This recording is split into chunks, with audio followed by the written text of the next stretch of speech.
संत की माझी शासन देव की जैनम जयती शासनम जैनम जयती शासनम. आता हॅलो बघा बस कल्याण हो.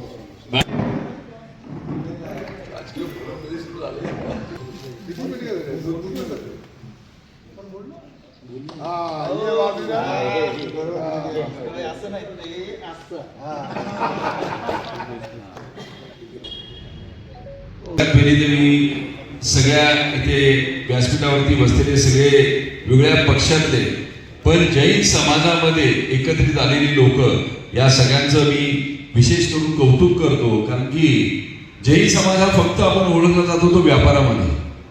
नेहमी आपण जे बोललो जातो की आपण ही फार छोटी कम्युनिटी आहे, पण आज प्रसार जो आपला होतोय हा प्रत्येक क्षेत्रामध्ये होतोय.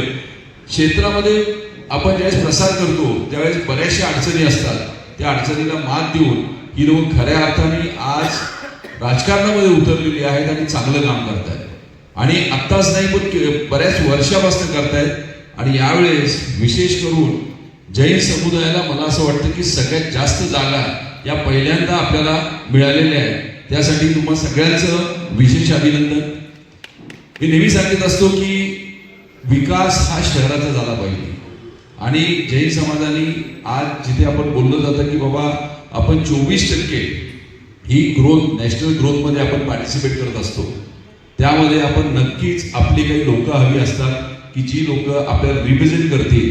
आणि या रिप्रेझेंटेशनमध्ये आपण सगळ्यांना जास्तीत जास्त आपण मदत केली पाहिजे. प्रत्येक गोष्टीमध्ये त्यांच्या मागे उभं राहिलं पाहिजे. आणि त्या अनुषंगाने ह्या लोकांच्या कौतुकाची थाप बरोबर आपण सगळ्यांनी मतदान केलं पाहिजे. कारण की आपण बरीचशी लोक ही मतदान करत नाही. अजूनपर्यंत बऱ्याच लोकांनी आपले पोस्टल ॲड्रेसेस बदललेले नाही आहेत. बऱ्याचशा सोसायटीमध्ये आपण जातो आणि त्या सोसायटीमध्ये रहिवाशी असणारे 1000-1200 लोक असतात. पण आपण जर निवडणुकीला पाहिलं तर 100 ते 200 लोकांचीच निवडणुकीची तिथं वोटिंग कार्ड असतं. त्यामुळे आपण जास्तीत जास्त त्याकडे लक्ष दिलं पाहिजे. आणि साक्षरतेमध्ये आपण 98.9% आहोत. पण या साक्षरतेमध्ये आपण इथं का मागं राहतो? कारण की लाईफचं डेव्हलपमेंट जे आहे ते व्यवसायाचं डेव्हलपमेंट जे आहे हे बरंचसं राजकारणावरती निर्भरित असतं. तर त्याच्याकडे आपण नक्कीच लक्ष दिलं पाहिजे.